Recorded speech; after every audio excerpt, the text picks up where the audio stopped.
Welcome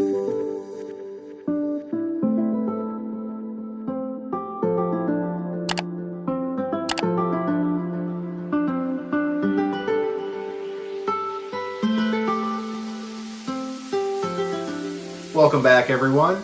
We are on episode 5 already of Restoring Sean, and today we are going to wrap up with the first paint color that I put in the house, Black Magic, and we're going to do that by scooting right on through into the dining room. The dining room was initially worked on in tandem with the living room, and it was just a hellscape of furniture, boxes, lampshades, lamps, not together though, frames, and of course a TV and miscellaneous cleaning products, paint cans, all that. But as with most spaces that are coming under remodel, it has to get worse before it gets better. The goal with doing these 2 rooms at the same time was that at the end of the day, I could retreat to a space that was clean and styled and ultimately relaxing for me to lick the many wounds that I was sustaining through this whole process. As usual, and as should be protocol in any of these situations, we start with painting the ceiling, and here it is pure white ceiling paint by Sherwin-Williams. I'm going to call that out in every video just in case anybody is new here. We got a first timer out here. Also, a big shout out to these silicone paint pouring things that you can snap onto your gallon jugs. If you're like me and you touch up your projects a million times, these are so handy to have, and despite what the picture shows, they are actually super clean and tidy. I remember the day that I started painting with black paint, and this was actually the first photo that I took with the first brush strokes of that paint. Sidebar about that day, I had actually purchased a security system through Comcast for the house because 1, the neighborhood wasn't safe, and 2, a representative from ADT Security had shown up the first day of owning the house, and he scared the shit out of me describing how vulnerable homeowners are. So I was like, I gotta get a security system, but I'm not going through you. The security system wasn't actually working for some reason. So technicians came out to kind of run some diagnostics and figure out what the deal was. They ended up being there for 3 hours because the cable that came in from the pole in the alley was 20 years old. So that alone couldn't really support the Wi-Fi signals that I needed, or whatever you want to call that. It couldn't support internet. The drop box or the drop kit that was attached to the house that cable runs into, and then a cable runs from that inside, that was 30 years old. There was no way in hell I was going to be getting good internet, let alone the internet that I was paying for. I remember of the 2 technicians though, one of them was an understudy and he was the one having to do all the work, and the other one was this great big guy that sat on the floor of the kitchen because he had cracked his molar that day and was just miserable and in pain. And that's what I remember about that day as I was painting black paint. So anyway, Black Magic by Sherwin-Williams. The paint went on, it dried, and it looked as great as it did in the living room. Obviously, end of story. When the walls were painted in the living room and the dining room, I was able to finally go around and start arranging my furniture and cleaning up. And in the process, I figured, well, you might as well go through the house and clean the windows. So I did. I went around, and this was the grotesque situation that I had to deal with. I know after about a year, your windows are pretty dirty in general, but this was just hilariously bad. And this wasn't even the worst in the house. In other rooms, there were stains from what looked like sprays from soda cans or food or spit. There was sticker residue. One room had what looked like molasses on the window. And of course, you don't notice these things when you're buying a house, but you also don't notice it just by looking at it. It's only when you start cleaning that you realize, like, oh my God, what is this? And why was it not clean before you listed your house? And, a million questions run into your mind around the cleanliness of these situations. I will say, to my own credit, maybe detriment, but to my own credit, I have always left a house a million times cleaner than when I purchased it, because I don't think it's fair for people to buy a house that's dirty, right? Am I alone here? Strike back in the comments and let me know, because I think it should be left cleaner than when you bought it. Not long after painting though, like literally days after painting, I shifted my focus to what would end up being the first demolition project in the house, which was the built-in. This is also about the time that I realized I am not good at taking before photos, because usually I will decide to do something to a house in a spur of the moment decision, and then I just like jump in and do the work. Only about 30 minutes in do I realize, oh, you should have been taking pictures of this the whole time. And whoops, now what can we find to supplant that? So here's a before pic. because I forgot to take one. And then here is a picture of during. When I took the shelves out, that was my only goal for this because I wanted to keep the beadboard as intact as possible. But immediately the beadboard separated and there was a glimpse of something white behind it. And when I pushed it apart more, I saw that it was styrofoam. Now, I'm not an inventor. I did not create Post-it notes, but I'm pretty sure styrofoam was not invented by 1914. It just didn't exist. And with a quick Google, it didn't exist until the mid-30s. So I ended up yeeting the beadboard out so I could get that styrofoam out as well. Behind said styrofoam was plaster from when the house was built. So clearly the built-in had always been there, which I already knew from the lower portion of it. But then I needed to set the project aside until I could get a little bit more help on it. Oh look, help came. Help arrived in the form of my dad and my brother-in-law, Tony. They had come out with my sister for what would end up being the first official visitors that I had at the manor. The intent was to work on this project and something in the kitchen, which you'll find out about next week. And my sister was going to work outside in the tropical rainforest that my yard had become, and I was going to help her when I wasn't needed inside. As the demo continued on the built-in, we discovered that there was actually a pretty decent cavity up above it that did have some old wasp nests in it, which the house did have an issue with wasps living in the walls. That issue was never rectified under my watch, and I am curious if it still exists to this day. But because it had this big cavity up above, my initial plan had been to replace the sconces that were on the front-facing trim of the built-in. It was just to replace the sconces, but now I realized I could actually do can lighting up above, which was going to work out better for what I wanted to do. So the game was afoot, and we were off to Menards for supplies and went to the lumberyard where I took this selfie because if you can't be useful, then you can just stand back and look pretty. Work continued over the weekend with Tony pretty diligently working on the built-in while my dad worked on electrical stuff in the kitchen, and then later that Sunday they were both working in the kitchen. But again, we'll cover that next week. Stop pressuring me. I had this great big brass mirror from Pottery Barn called the Egan. And don't bother looking it up because while they still sell it, they don't sell brass. It's discontinued, so don't even try. But I needed 57 inches of width in the built-in to accommodate that mirror, and that would give me an inch of extra space on either side of the mirror. Now, I don't blame Tony at all for this because in every project I myself have done of framing things, I have drastically underestimated the space I have and the space I'm going to accommodate, and it has never come out the right way. But by the time he had finished reframing the built-in and installing the new beadboard, we had 55.5 inches of clearance, which meant that the mirror was only going to have a 1/4 of an inch of clearance on either side. That's pretty tight. But the hard part was done, and I was so thrilled with this first custom piece of work that had happened in my house. And I'm thrilled with all the custom work that I've done in all of my houses, but this was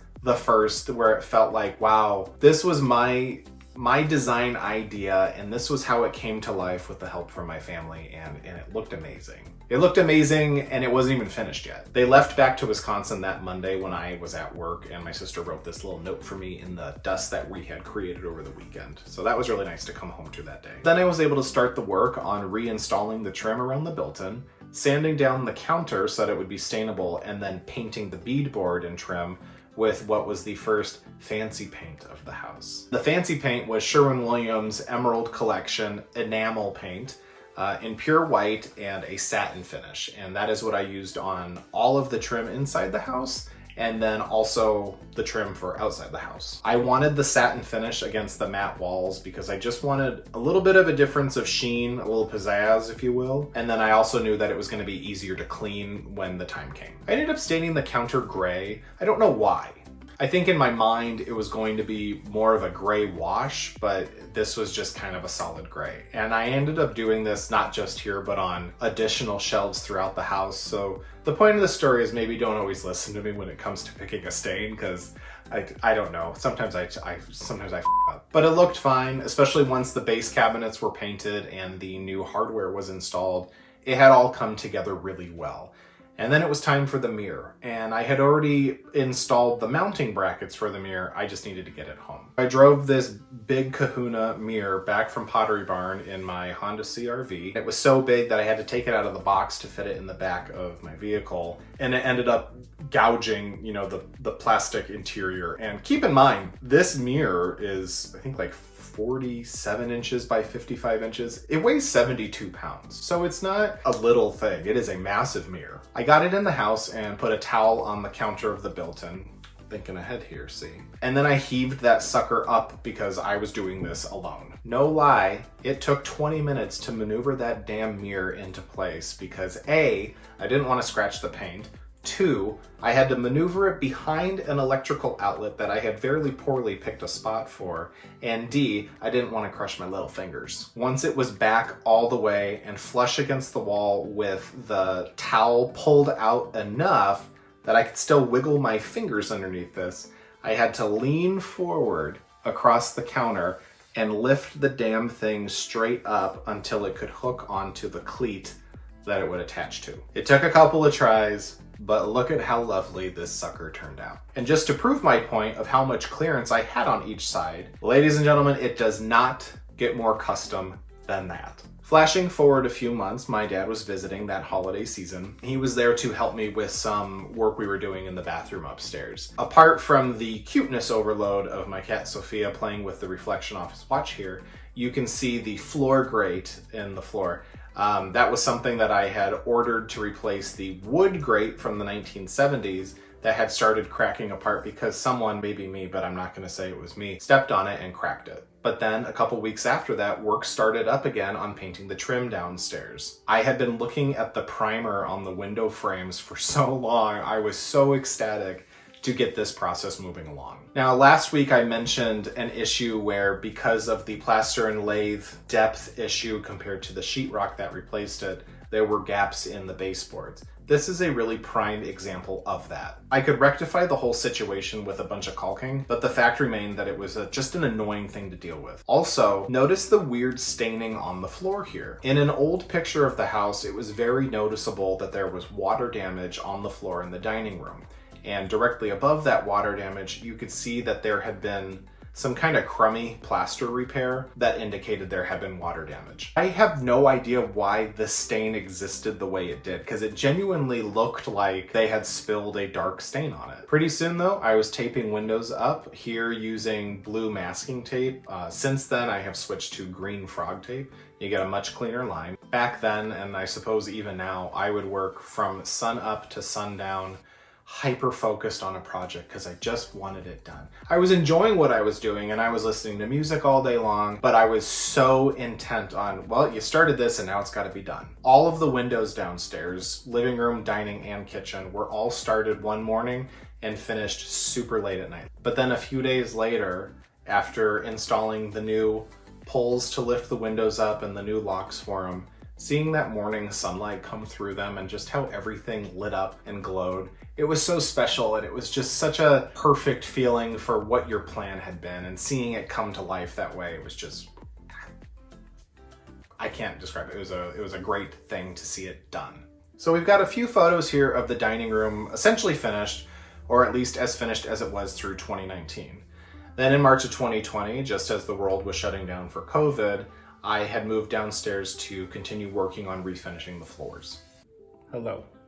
So I know I look a little crazy right now and my hair's kind of frizzy and Superman curly and doing its thing, but it is a very special moment right now at Parker Manor because I am on my last little bit of floor in the entire house. So there's nothing else to do other than some polyurethane on this, but floors are done. The downstairs took me 4 days, which was the perfect distraction that I needed. Not really, but floors are almost done, so that's the update.